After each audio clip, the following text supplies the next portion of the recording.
Hi, this is Luke with the Gamer, and I'm going to guide you through Chapter 7 of the Resident Evil 4 remake. Entering the castle marks the second act of the Resident Evil 4 remake.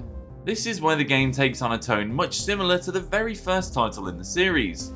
A sprawling, decadent mansion filled with strange devices and hideous monsters. There are plenty of new enemies to face, with dangerous cultists armed with completely new weapons. And the cultists don't exactly roll out the welcome mat, so the game only gets more challenging from here. But with this guide at the ready, you'll be able to survive whatever Los Illuminados throw at you, and maybe complete some challenges for extra unlocks along the way. Chapter 7 begins with a conversation with Luis. He'll tell you to meet him in the church courtyard as he's got something helpful for you. Then as you proceed into the castle, you'll find the merchant tucked away in a room on the right. He'll have several brand new guns you can purchase here. The Blacktail pistol, the Stingray rifle, or the Broken Butterfly Magnum. And if you buy the Broken Butterfly right there, he'll also throw in the recipe for crafting Magnum ammo for free, so it's not a bad idea to get it now, as the Broken Butterfly is insanely powerful. Once you're done with the merchant, make sure to head around the back of the room he's in. You'll find a passage in the wall, and in there you'll find a chest with a vintage compass. Once you're done with the merchant, proceed onwards, and you'll find a spot where you can pull out your binoculars to look at what's ahead. And, well, it's not pretty. As you proceed further into the castle, you'll come across this cultist who will introduce you to a new type of parasite. And if you see this one, keep your distance, as it has the potential to kill you instantly regardless of your health. And as you proceed through the castle, keep an eye out for this type of vase. You can smash these things for resources just like the yellow barrels and boxes in the village. Continue onwards and eventually you'll head up a staircase and into this cutscene. A ton of archers will assemble in front of you and attempt to take shots at you.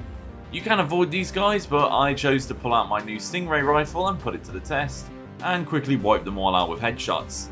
After you're done with those, or if you choose to keep moving, before you head up the spiral staircase to the left, just quickly dip to the right and you'll spot a blue medallion hanging off the tree. Then as you head up the staircase, another cutscene will play.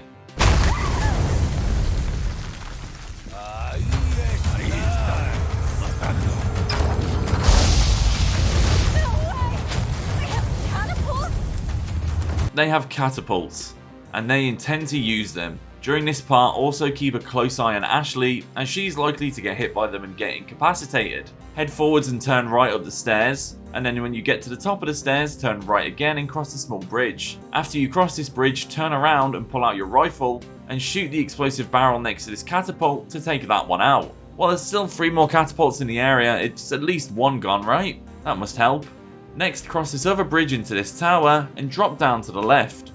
First of all, when you drop in here, look up to the roof and you'll spot another blue medallion hanging up there. Then circle all the way around to the other side of where you just dropped down and hit this thing to send the cannon up to the top. Then we'll need to head back to that tower we were just inside and start using the cannon. You can just go straight for the gate, but it is more fun to blow up all the catapults with it first and then blow the gate up afterwards. And for all you achievement or trophy hunters out there, shooting a regular cultist with the cannon will net you one.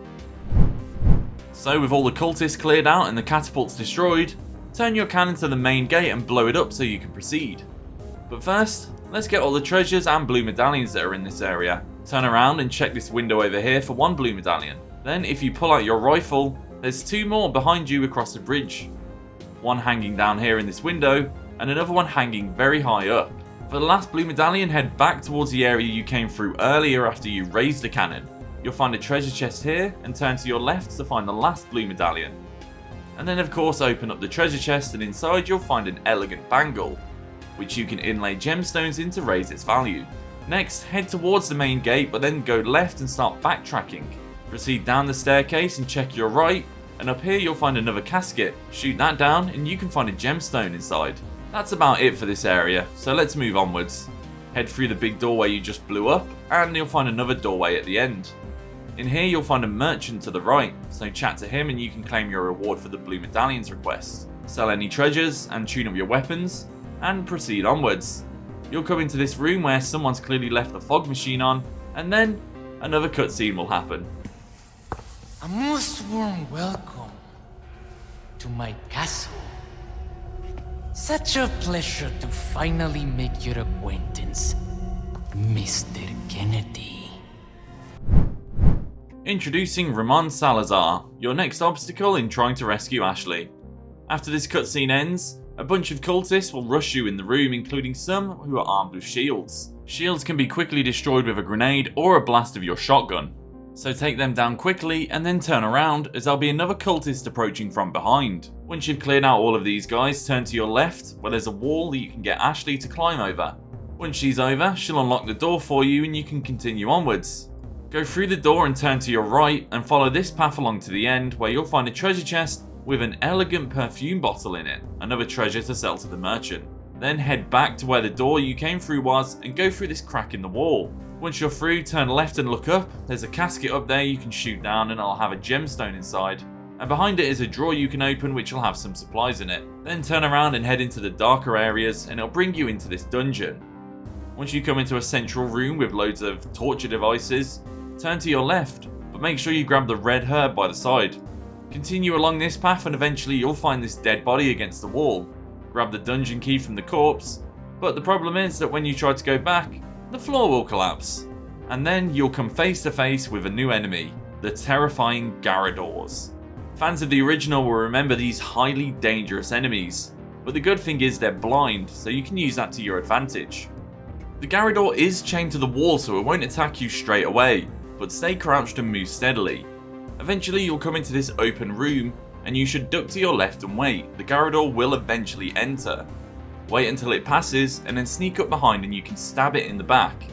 This will cause the parasite to emerge and become a bigger target. If you bought the broken butterfly earlier, now is a great time to use it. But watch out because eventually the garador will swing towards you and it can deal a lot of damage. Eventually you can take down the garador and it will even leave you a gemstone as a present. Once it's dead, do a sweep of the rooms, there's a few supplies in here, and then you can go and open the room from the other side you entered with this very squeaky crank. Once it's open, follow the pathway, it's pretty straightforward, and eventually you'll be reunited with Ashley. In this room, go to your right and use the dungeon key you picked up earlier, and we can proceed onwards.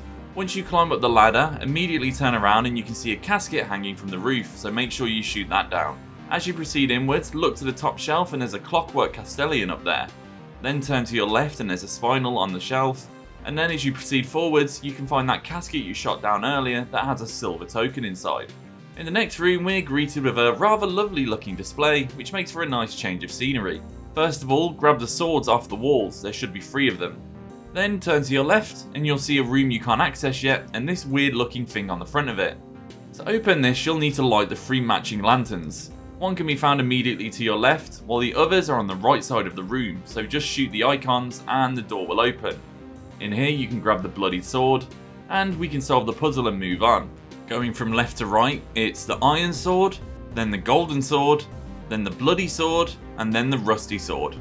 Placing the swords in the correct spots on the wall will open the door in the middle and allow you to proceed onwards. The room ahead of the swords puzzle is filled with boxes to smash, so make sure to gather all the supplies. And at the end of the room is a treasure chest containing a gold bangle, so make sure you grab everything in here. Then head through the door to the left of the treasure chest and you'll arrive somewhere that looks very familiar. Turn to your right and run all the way to the end. Here's a ladder, so kick that down because it'll be useful later. Once you've kicked the ladder down, go back and jump this chandelier. Once you're across, then go to your right and drop down, and in here you'll find another treasure chest. This one contains a golden hourglass.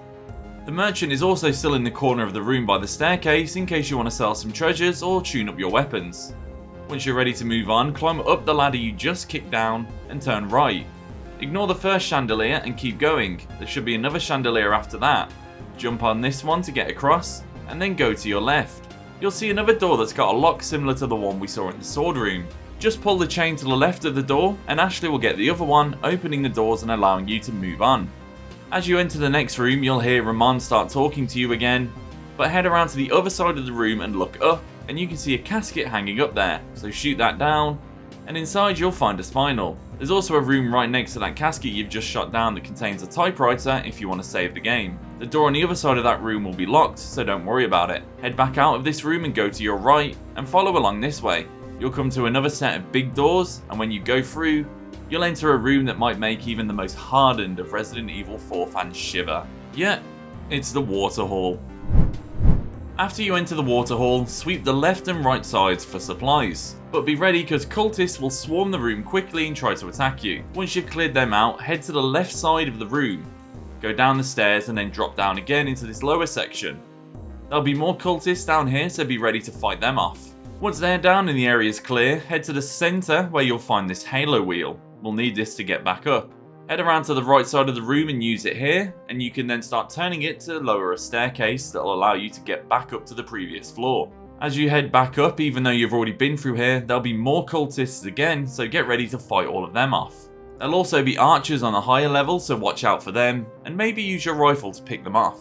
Once you've cleared out all the cultists for a third time, head to the centre of the room and use the halo wheel again. Once you've inserted it and turned it all the way, it will lower a staircase, allowing you to move to a higher level.